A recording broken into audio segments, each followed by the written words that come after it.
ever since the Supreme Court case a few years back, New York Rifle and Pistol Club versus Bruin, was found in favor of really constitutional carry, everybody's right to carry a firearm outside of their home from coast to coast, was implicated. States just doubled down. They doubled down on anti-Second Amendment efforts.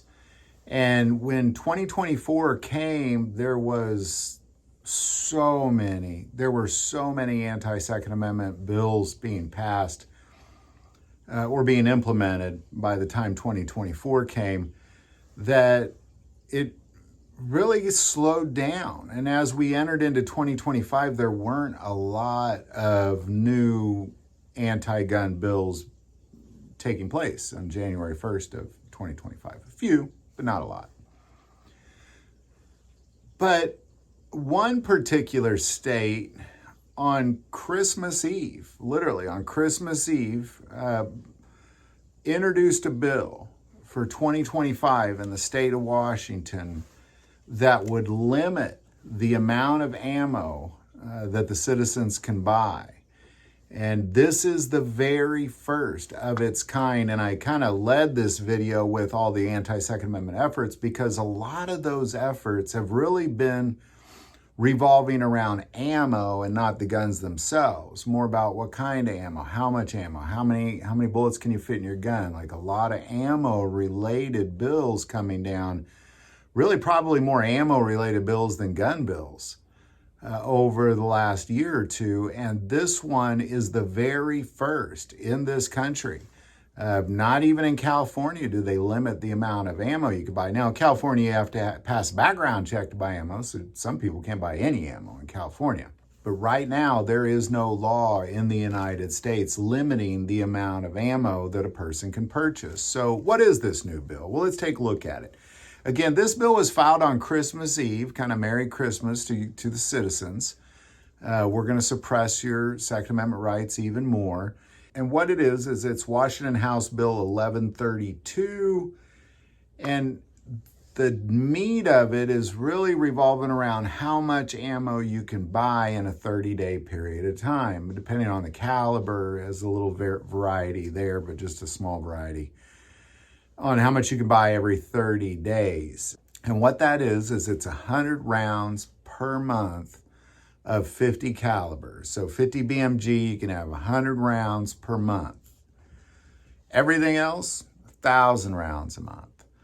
So if this bill passes in the state of Washington, you will be limited on the amount of ammo you can buy to 1,000 per month. And that would be it. That would be your limit. And then if it's a 50 BMG, it's 100. Now, they say that this bill is more of a rationing thing to kind of limit the amount of ammo, like they're concerned about the amount of ammo that there is. It clearly is a gun control. It's what this is it's gun control through ammo control. If you don't have the ammo, your gun is worthless. You might as well just have a heavy stick. Is about as effective as a rifle without ammo would be. Now, I also want to say that this is really, if you take this piece, and you might say, well, it's just Washington. I don't live in Washington. What do I have to worry? Well, it sets a precedence. If they get away with it, other states are going to begin to do that as well, and the federal government will be eyeing it as a federal thing. It's just kind of historically how all this plays out.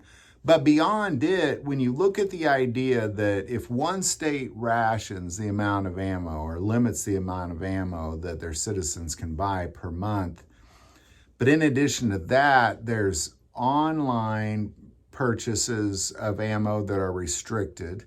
There's red flags being issued by Visa, MasterCard, American Express if you buy more than 1,000 rounds. It's an onslaught of attacks on the citizens of America on how much ammo you can actually buy. So let me give you an example of how this will affect us. I live in the state of Missouri. There's no such laws.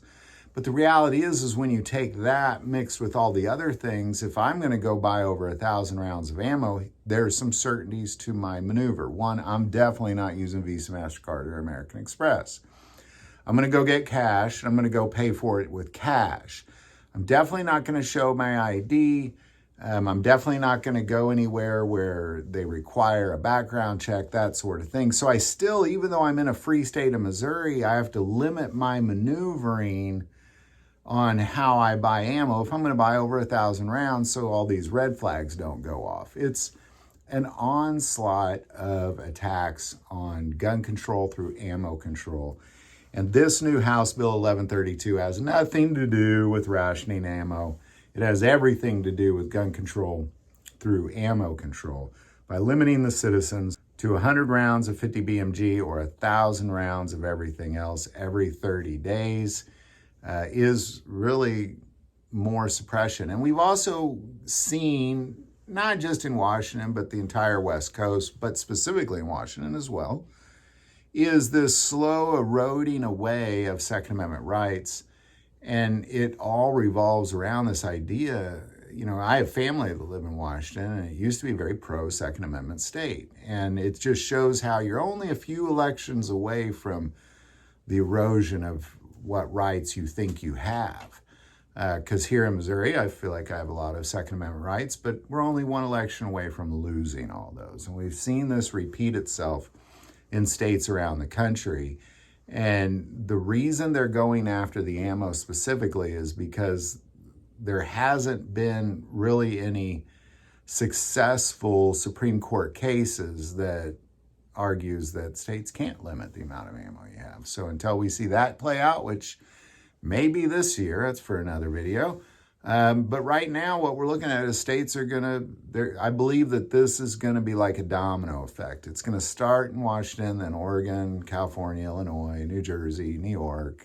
The usual suspects will just follow suit. So there you go. Any thoughts or insight on this, definitely put it below. If you're in the state of Washington, I'd be curious how people feel about it around there and how this is going. Put that below as well. But most important part of this channel, we take prayer requests. So please don't ever, ever hesitate to send that in. Thank you for watching this episode of God, Family, and Guns. And as always, love God, love your family, and love guns.